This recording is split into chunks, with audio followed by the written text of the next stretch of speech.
So I got this Hoover Convertible. It is a 1076. I'm not exactly sure what year this is from, but it's a very nice one. I really like it. It's got a very interesting bag pattern.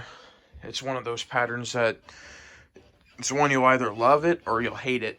I actually really like it. Very unique.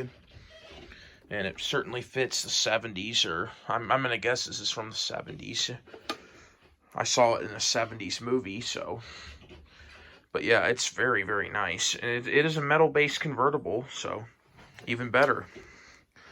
So everything works on it. It's been redone. I got it from a fellow collector, Kyle Critchbaum. Thank you very much if you watched this video. So without further ado, here we go.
So that's my Hoover Convertible model 1076. Thanks for watching, and I will have more soon.